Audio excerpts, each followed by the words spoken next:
Hi there, everyone. Thanks so much for joining us here on KXAN Live. I'm Will Dupree, coming to you from the KXAN Live studio. We go live now to a news conference happening with the Texas Department of Transportation. Officials are talking about design updates to that overhaul project through I-35 in downtown Austin. Let's listen in.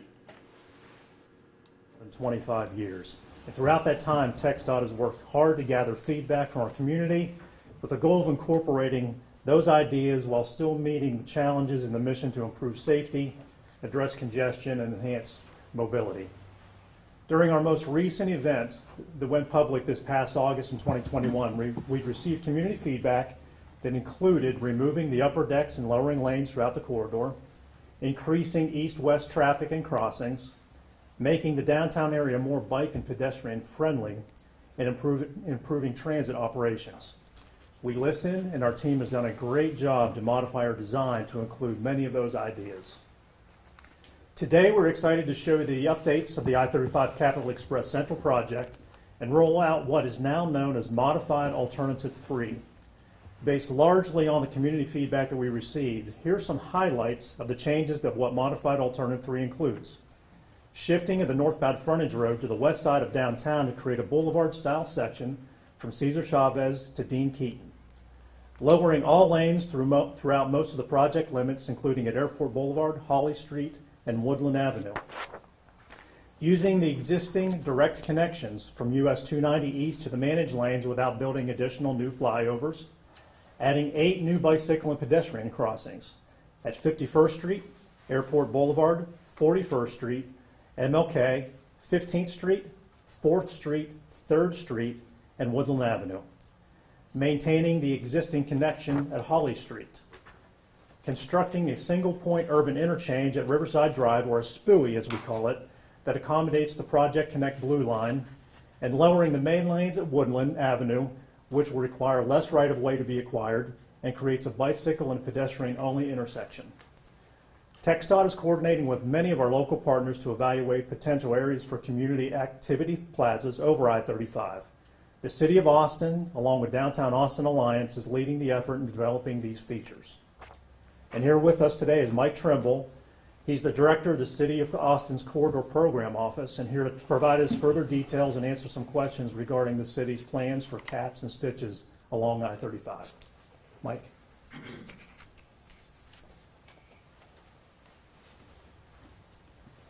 Thank you, Tucker. I'm Mike Trimble, director of the city's Corridor Program Office. And with the types of improvements that Tucker laid out just now, we have the opportunity in front of us to create a series of caps and stitches above the highway as it's lowered below street level. So this provides us better mobility and connectivity throughout downtown and central Austin. We're very encouraged by the fact that TxDOT has already incorporated several of the widened crossings or stitches in their design and funding those as part of the project. They're also enhancing their aesthetics program, including improvements like shade structures, trees, landscaping, and public art that will further enhance bike and pedestrian connectivity and enhance the use of the cap locations. The configuration of the frontage roads to the west will allow better access to the caps, which is something we were very interested in improving as well. So we're going to continue to work with TxDOT to seek funding and incorporate these improvements into the TxDOT project as they go to construction in a couple of years. And for more information about the Cap and Stitch project, you can go to austintexas.gov/ATX Cap Stitch. We've gotten very good feedback about our initial concepts for the cap improvements and enhancements out of our December public open house. And we will continue to receive public feedback and have more robust public engagement as we get into the next year, as we move into the next phase of design for what actually goes on those caps and stitches. And with that, I will turn it back over to Tucker. Thank you. Thank you, Mike, and we really appreciate your leadership and the city's partnership on this program and continued support throughout the project. So on a final note, TxDOT will be hosting a CapEx voice meeting this evening to share the latest project information and provide an opportunity for community feedback. Individuals can take part in tonight's meeting either in person or virtually from 6 p.m. to 8 p.m. The in-person option is being held at the Austin Central Library with parking available in the library's underground lot. If you're unable to attend in person, a link to the live stream presentation will be available on my35capex.com. All the project layouts, renderings, boards that you see here today will also be available at that website. Again, that is I-35capex.com. So I thank you everyone for your time, and I'll now open it up for questions. Sorry, Tucker, when does the I-35 CapEx site go live with the new renderings and all that? When we go live? It'll be this evening. This The evening. meeting starts at 6, so you can find all the material about that time. Okay. We want to roll it out around the same time as we go with the public meeting tonight. Does any of this change the cost of the project? Any of these changes? The cost of the project still remains at $4.9 billion, and all of these are being incorporated into that current estimate. Recently, there have been some, I guess, criticism maybe from different groups who were looking at the renderings that were out there, saying that they really felt like that maybe a boulevard approach, I'm sure you've heard, might be a better way to go, and that simply adding more lanes just adds more traffic. How would you respond to that? The additional lanes that we're adding to this project, the 2 managed lanes in each direction, will provide for the growth that we're seeing in our region. We're expecting traffic to increase almost 50% in the next 25 years, and we look out that far when we put these projects together. But the managed lane feature does prioritize moving people over moving vehicles. With the managed lanes, in order to use the 2 managed lanes in each direction, you either need to be in a carpool or an HOV or in transit. So single occupancy vehicles will not be able to use those managed lanes. But as far as the boulevard concept, that was one of the common questions that we got.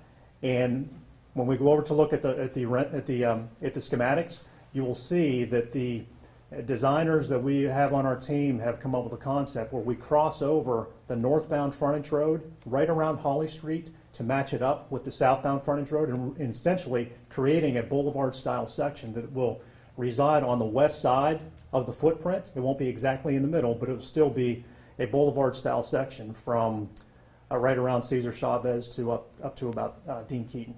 And what's the benefit of that? The benefit is operationally, we can operate those frontage roads together with one signal system. So it pushes it to one side and really enhances the capping opportunities that we're working with the city on in downtown Austin Alliance. And will it change the feel? I mean, it sounds like you mentioned it would be more like a boulevard vibe to it. So traditionally, if you picture the standard configuration of an interstate highway, you have the interstate lanes, the main lanes in the middle, and then you have frontage roads on both sides. In this section of boulevard style a segment, the northbound frontage road will come across Holly, marry up with the southbound, and will be in a boulevard style setting. Again, it won't be down the middle, but it'll be shifted to the west side. But it provides for a lot of capping potential, as we have on some of our displays that you'll be able to see when you look at the renderings. And you can see that behind him. So we're showing the boulevard up there behind him with the potential capping areas. It seems like with the center median that it might be slightly more aesthetically pleasing than just having frontage roads. Did that play into the thinking at all? It's part of the enhancement, yes. So we will have probably a 10 to a 12 foot, and these renderings are not final engineering drawings. Sure. They're artist renderings. Those details will be worked out, but we do plan on having a separation to give it more of a boulevard feel. And those could have low-level plantings, trees. We will work with the city on what those aesthetics will look like. But there will be a separation between the 2 frontage roads to give it that boulevard-style feel. Do you feel like to go further with the boulevard concept was just practical for this particular area, or could keep up with the demand that traffic was going to put on it? We have analyzed that. And back to the traditional configuration of frontage roads, when they're on both sides of the interstate system, usually at intersections they have traffic lights that work together. There's traffic lights on both sides, but they are still separated. So you have to travel a distance from one side to the other. By bringing these together, we feel operationally that the traffic the boulevard style will operate with one traffic signal system rather than 2 coordinated, separated. So it will be running more efficiently, and with the traffic demand and the models that we've looked at, we believe that it will handle the traffic that's expected to be generated. Some people have been critical of the SPUI, saying it's just going to add a huge amount of density. I think a lot of people, including myself, were sort of unfamiliar with that configuration. Can you talk a little bit more about that and maybe address concerns that it's going to pack a lot of vehicles into a small area? A SPUI is an innovative intersection that's commonly used in high-density areas. For this movement, especially at Riverside, we not only had to consider the vehicle traffic movement and also the pedestrian movements, but on Riverside is where the Cat Metro Blue Line is going to run as well. So we wanted to look at an innovative way to make sure that all of the different movements were able to operate at the same time while the train is moving across Riverside and across I-35. And working with Cat Metro and the city and their engineers and the planners and all the traffic engineers, we came to the conclusion that proposing a SPUI would be the best alternative for all of those different modes to operate together at the same time and do it safely. Now, we will continue to work with pedestrian paths, and whether they end up being underpasses over traffic movements or overpasses, we want to make sure that pedestrians are cared for and can move safely as well, because I know in this area it's a high pedestrian location, and that is a concern. But the SPUI is one of those innovative intersections that accommodates all of those different modes of operation, especially when we have the Blue Line running with the Project Connect feature on that area. I apologize if I missed this, but can you provide any kind of idea of a timeline if you do move forward with these changes? Our next steps is to go to the public tonight with these two alternatives. So we'll be displaying Alternative 2, which had only some minor tweaks after our August meeting of last year. So we'll have Alternative 2 and the new modified Alternative 3. At that point, our environmental and engineering teams will start doing all their analysis on these two alternatives going forward to get us to what we call a record of decision or a preferred alternative. The time frame for getting that record of decision is mid-2023. At that point, we'll finalize our drawings, finalize our engineering plans, get several different projects ready to go out for bid, and hopefully we can be under construction on some portion of this late 2024 or 2025. And it'll come back to the public in a public hearing before it's final. Once we have the preferred alternative, a year or so from now, we will go back to the public for a public hearing and get comments on that final alternative. Is tonight's public hearing the only public hearing before you choose 2 or 3? I believe so, but It's not a public hearing tonight. tonight's not a public hearing. Or public input. Public input. We will have all of our deliberations and renderings and things online, and we're always taking comments. So the public won't be cut off from this process, but we do need to, at this point, begin finalizing some things and really put pencils down so we can start doing all of the vast analysis that's required in the environmental impact statement process on the alternatives that we have. To this point, we've been making many, many changes to get us to the modified Alternative 3, but we do need to slow those changes down so we can do our analysis to get to that final preferred alternative. Does TxDOT have a preference at this point? We are neutral. So there's actually 3 alternatives: Alternative 2, Modified 3, and no build. So as you go through the environmental process, no build is still always one of the options on the table. But we will do all the evaluations and engineering and environmental studies on the 2 alternatives, and at the end of the process, the most favorable one will be our preferred alternative. Can you talk, Tucker, about any accommodations made for Capital Metro's Project Connect? I know that you worked with them to some degree. Are there any changes in all 3 that reflect that, or were they already pretty much accommodated for the blue? And you mentioned the SPUI, but the red line and also the orange line. There's so many colors. But I don't think the orange line even intersects with either. It doesn't. The orange. So the Project Connect project, we are reviewing that with Cap Metro because there's a number of places where that rail will cross different roadways, not necessarily I-35. So we are very involved in reviewing those plans.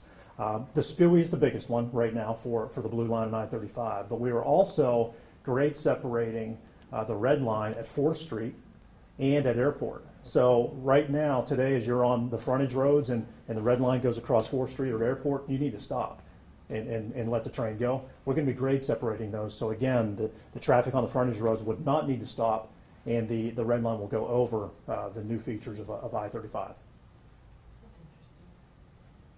And all of those are shown on our schematics and renderings. And yes. If yes. y'all don't have any questions left here, I just have one more. I'm sorry, I got a zillion, but I promise it'll be the last one for now. The city council sent you a memo after the last one saying, hey, maybe think about delaying this until after Project Connect, which I think would be like 5 or 10 years or a long time. Have you thought about that, or is that, have you responded to the city council at all? We've responded in individual meetings, and in fact, what you're seeing here today, we've met with every city council member, save a couple that we couldn't get on their schedules to show them. In response to delaying the project, we're already, as we sit here today, probably 3 years out from breaking ground and doing any kind of construction. And the longer we wait, number one, costs go up. Between 4 to 5 years, every year that you delay in construction cost, it adds to the project cost. It also delays us in receiving or reaping some of the benefits that we will see from this project year by year by year. Now, with that said, we realize that the Cat Metro Project Connect project is going to be under construction in many places at the same time. So we will coordinate our construction activities with theirs, put out public notices, make sure that we're not working in the same areas at the same time and disrupting traffic from that standpoint. So it's not only our program and Cat Metro, but the City of Austin and CTRMA. All of our partnerships do work together on coordinating construction activities on all of our projects to make sure that we disrupt traffic as least as possible. Are you going to be talking over there? Should we Yeah. pick you up if you're going to be going over there? However Yeah, you would like to do that. it.